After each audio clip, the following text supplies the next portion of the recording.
Hi, everybody. I am recording this on Monday the 19th at about 12:30.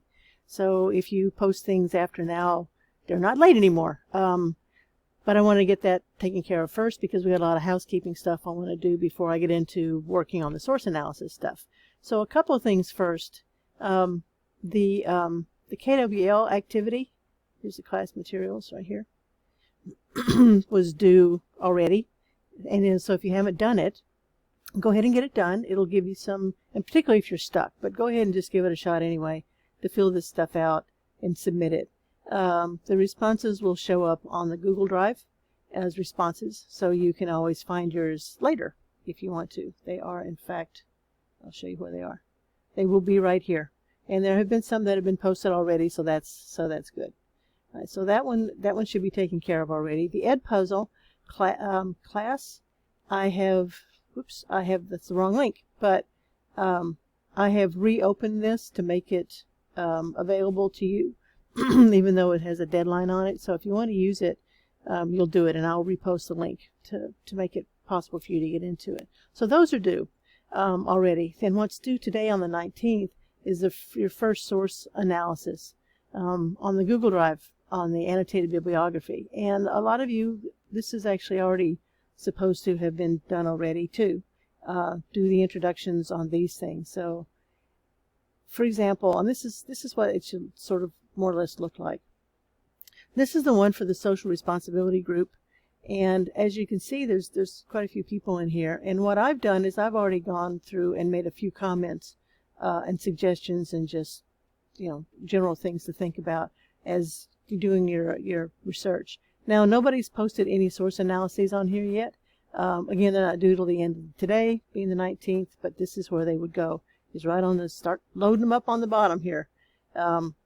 If you have a different idea or a different perspective about something that you want to do, come to the session on Tuesday the 20th, and we'll talk about it then. The optional session's on at noon and at 6:30.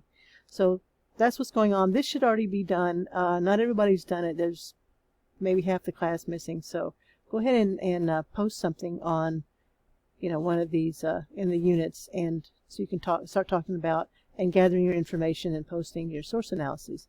Now, the source analyses, the first one is due already on the 19th today. So I wanted to talk for just a second about how to do it. And remember, there's two parts of this Unit 2 assignment. If you go back and look here, there are. Okay, so the first thing is the annotated bibliography. Everybody has to do 4 of these, right? And then the second part of it, after you get these done, and that'll be done, I think, at the end of next week, or the first part of the next week, is you'll be doing right, an individual report about what you found, what you learned, who else you think should know about this, any kind of conversation you want to have about the process of doing this kind of report. So this annotated bibliography is a big chunk of just investigative things. And people get hung up a little bit on what does the source rhetorical analysis part of the source, this part of it. What is this part really supposed to be? How is this supposed to work? So I put a couple of things up here. I want to walk you through them to do that. Back here on the class materials resources. This is a slide from the presentation that I did last week in the mini lecture, okay, and it's kind of small right now, but you can zap it up and see it. Who created the thing? That's the source. Who are they? What's their background? Why did they create it? What was the situation? Who were they targeting as an audience? What kind of things did they use to appeal? This is the stuff that's in the Ed Puzzle thing. And most importantly, for the last part of it, why was it effective in your opinion, and why? Right, so that's part of this. And then to give you a way to gather information to start answering those questions, I have posted this thing up here, which I'm going to open right now. Okay. This is a worksheet, again, just to help you gather information.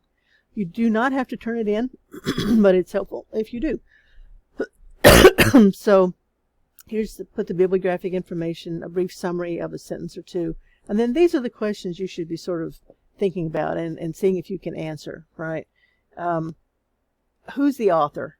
I mean, what do we know about this person? I was doing this last spring, and one of the things about climate change, which some people were looking at, was there was a report that dolphins had come back to the canals of Venice, and I went, whoa, that's kind of cool. Let's see, is that really true? So I went out and started doing some research, and I found this article about, well, no, that's not true, but the canals are so clear you can see the bottom for the first time. So if there were dolphins anywhere near Venice, they would be there. So my question was, well, who is this person giving me this information? As it turns out, this person, this author, had written an awful lot about environmental issues and had a lot of cred. If you go back to her ethos of credibility, right, was pretty high. On top of that, where did it come from? I mean, where was it published? Down here. And that happened to be National Geographic, which again is also incredibly credible, because it's been around, since the 19th century, and has Nat Geo and all kinds of cool stuff that goes on. So, really credible. So how do we know that? Well, I looked some research on who they were. Okay, what is their attitude toward the subject? This has to do with kind of, the language they use, all these things that I'll get to in a second. So that's the author. So that's the first thing. Who is this person saying this? What's their background? Second thing is, who's their audience? Who do you think they intended it for? And how do you know it was for them? And what other people might see this thing? I think I said this last week, but you get something to a middle school kid, they take it home. It's for them, but they toss it on the dining table. Their parents see it. That makes them a secondary audience. Okay, why do you think this is the primary audience? Does it have to do with language? Does it have to do with the visuals? What's going on here? Now, what's the occasion? Why now?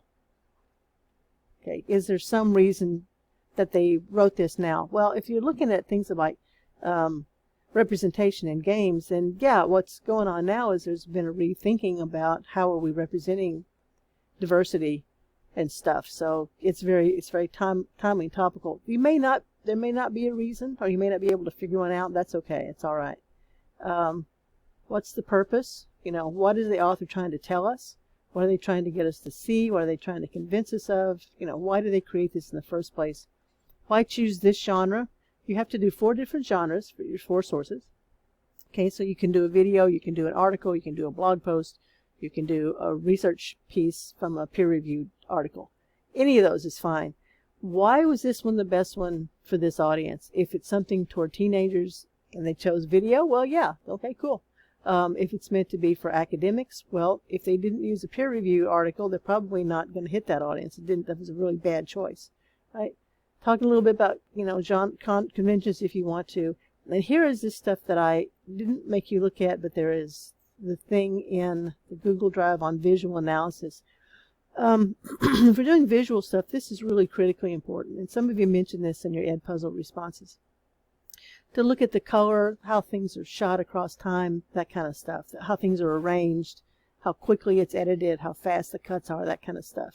Because it has to do with how we're catching the attention of the audience, right? Some colors and some speeds are bad for certain audiences. If you've got, again, a bunch of, grown-ups, maybe they don't like things that are edited fast. So it would have been a bad choice for that particular genre. Genre might have been good, video, but how they put it together is not so cool. So you need to think about this.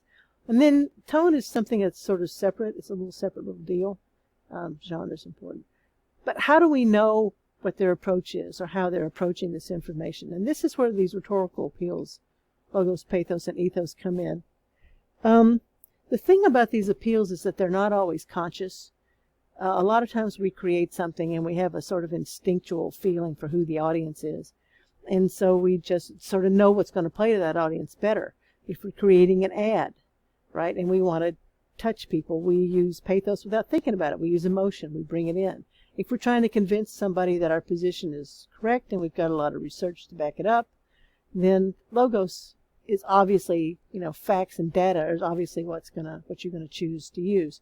So logos equals data, and pathos equals emotion. Right? So when you're doing your, you know, and then this is the last part. Did all this stuff work for that audience, and why? So that's the last part of your rhetorical analysis, your source analysis. So again, this is a tool. You do not have to do this and turn it in, but it will help. It will make your source analyses better. When people start posting them, I can guarantee I will go in and I will ask you about things like this. Particularly if it's too short. Remember, these have to be 400 words each.